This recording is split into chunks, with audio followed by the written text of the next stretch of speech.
Viktor Frankl, a distinguished psychiatrist and survivor of unspeakable atrocities at the hands of the Nazis in one of their concentration camps, says the last of the human freedoms is to choose one's attitude in any given set of circumstances. In fact, it was learning this that kept him free and alive even while he was languishing in a death camp. Let me give you that one again. It's so important. The last of the human freedoms is to choose one's attitude in any given set of circumstances. Attitude, being an inner thing, can keep us free, even fairly cheerful, regardless of the environment in which circumstances may have placed us. The ancient philosophers had discovered this fact, but it seems that each maturing person must rediscover it for himself if he's to find his own brand of freedom. Now, Dr. Frankl also wrote, "Fear makes come true that which one is afraid of."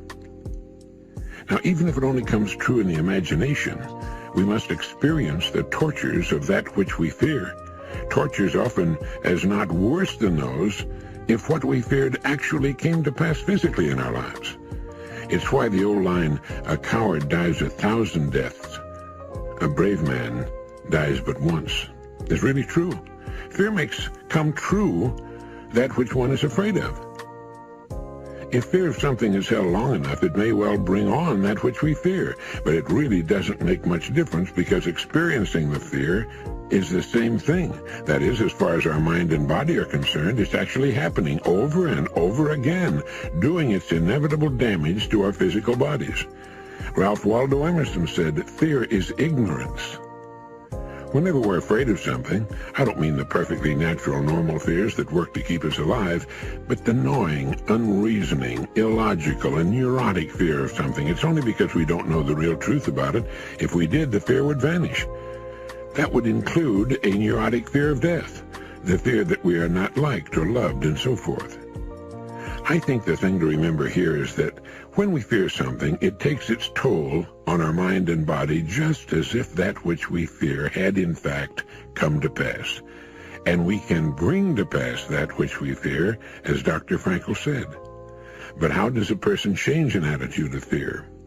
Well, Dr. William Glasser, whom I'm very honored to number among my good friends, Dr. William Glasser, the distinguished psychiatrist and author of Reality Therapy and Schools Without Failure, says, if you want to change attitudes, start with a change in behavior.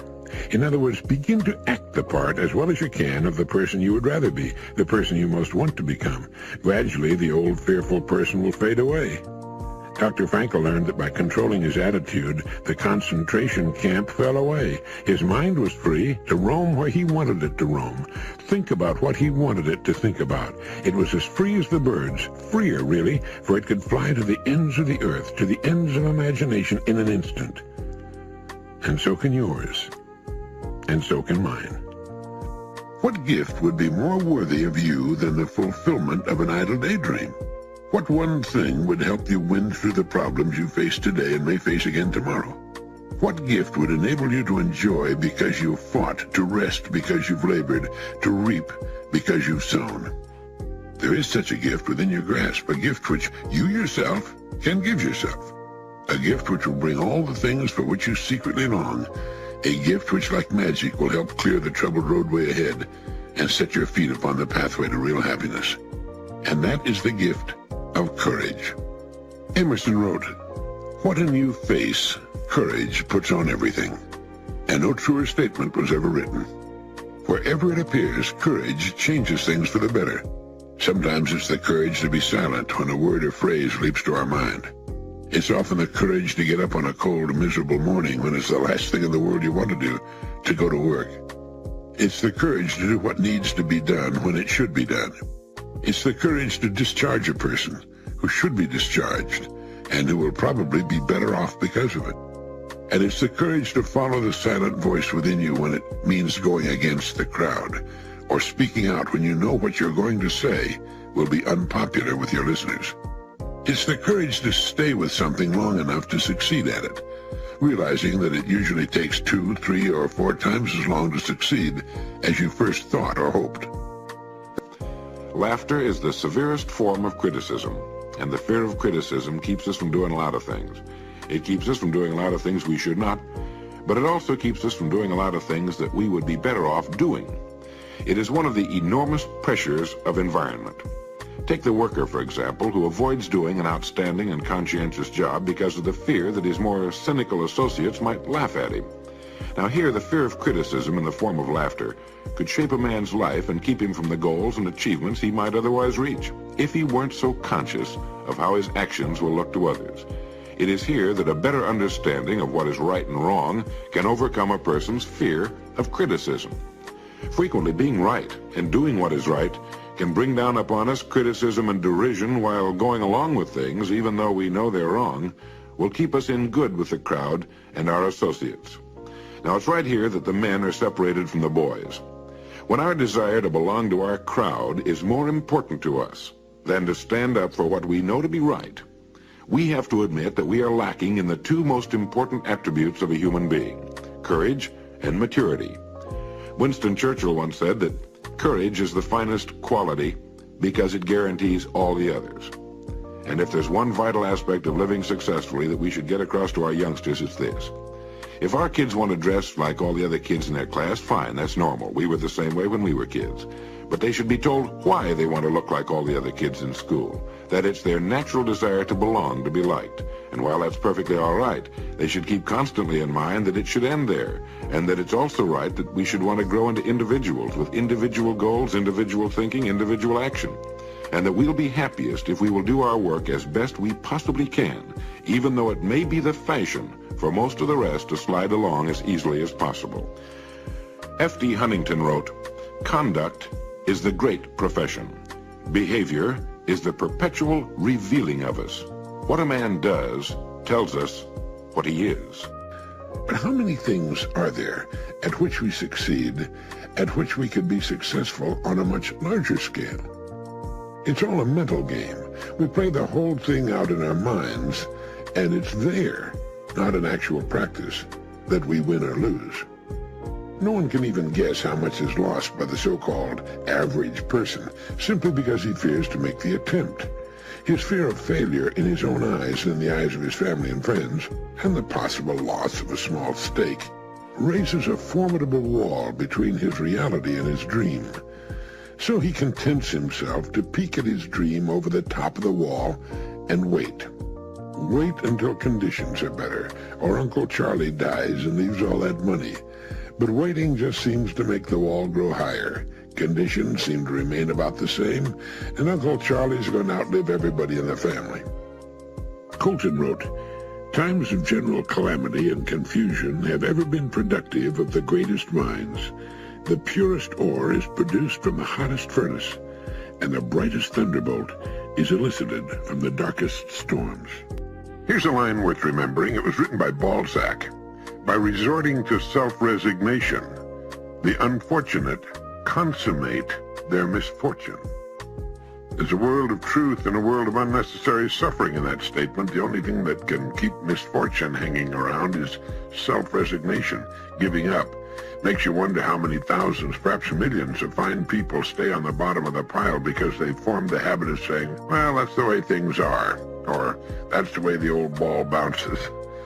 Now, that would be all right for cows and pigs. They have to take life as it comes, but it's the very thing a person does not have to do. If things are going badly for him, he can change things and cause them to become good. If he isn't making enough money, he can find ways of earning more. If he doesn't like his neighborhood, he can move. If he doesn't like his job, he can quit. If he doesn't like being ignorant, he can get an education. He can, as a matter of fact, do anything he wants to do. But as a rule, he doesn't know this. So he shrugs his shoulders, gets a sad look on his face, stands still, does nothing, and says, "Well, that's the way it is." If everybody had said that from the very beginning, we'd still be running around without any clothes on, throwing rocks at each other. Let's go back to Balzac's little epigram. He said, "By resorting to self-resignation, the unfortunate consummate their misfortune." In other words, by wallowing in self-resignation, the unfortunate cause a bad situation to get worse and stay there.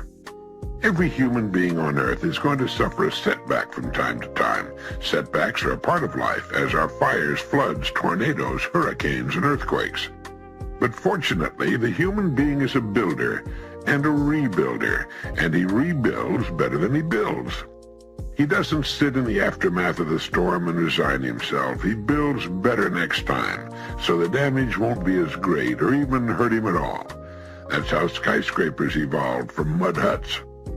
Outside of death and taxes, we don't have to resign ourselves to anything. And if the situation is bad, unfortunate, or unpleasant, self-resignation, as Balzac pointed out, will only consummate the fact. To my mind, there are few people more to be pitied than the sighers, resigners, and shoulder-shruggers, those who would rather complain than think, who would rather bleat than take action, who would rather ask for help than help themselves. If you know people like that, it's a good idea to keep away from them unless you're very strong. They'll infect you with their virus, splash you with their mud, and they're almost impossible to help. Like rag dolls, they'll flop right back down again the minute you turn loose of them. Just make sure you don't adopt any of their fatal habits. When things start to look bleak, remember that you have the power to change them, and that you're the only creature on Earth with that kind of power. Build better and stronger next time. Do something about it. Change a bad situation into a good one. Don't ask how. Figure it out for yourself. A man in earnest finds means, or if he cannot find them, creates them. A vigorous purpose makes much out of little, breathes power into weak instruments, disarms difficulties, and even turns them into assistances. Every condition has means of progress, if we have spirit enough to use them. The truth that progress is the very end of our being must not be received as a tradition, but comprehended and felt as a reality. A man is to cultivate himself because he is a man. He's to start with the conviction that there's something greater within him than in the whole material creation, than in all the worlds which press on the eye and ear, and that inward improvements have a worth and dignity in themselves, quite distinct from the power they give our outward things. Undoubtedly, a man is to labor to better his conditions, but first, to better himself. Difficulties are meant to rouse, not discourage. The human spirit is to grow strong by conflict, and how much it has already overcome. What mountains of difficulty has it cleared? And with all this experience, shall we say that the progress of men is to be despaired of? You cannot, without guilt and disgrace, stop where you are. The past and the present call you on to advance. Let what you have gained be an impulse to something higher. Your nature is too great to be crushed. If you will, you can rise. No power in society, no hardship in your condition can depress you, keep you down in knowledge, power, virtue, influence, but by your own consent. The words of William Channing. But by your own consent, there's the key. You are today what you have consented to be. You'll be tomorrow and the day after and next year and 10 years from now what you will consent to be. The decision is yours for you and mine for me, and his and hers for every human being on the face of the earth. Understanding this brings reality into the way we look at the world and the people in it. Boris Pasternak was free in a nation enslaved by communism. And in our own free world, there are millions of slaves who do not know that personal freedom is an inner thing. Our Constitution guarantees our freedom, but it cannot be enforced. That's left to us, to you and me. Epictetus said, "No man is free who is not master of himself." And he was in a position to know. He was a Roman slave. The person who has mastered himself has mastered his world and can mold it into any shape he will. Knowing the truth is freedom, and all else is a prison. J.S. Mill wrote, "The only freedom which deserves the name is that of pursuing our own good in our own way, so long as we do not attempt to deprive others of theirs."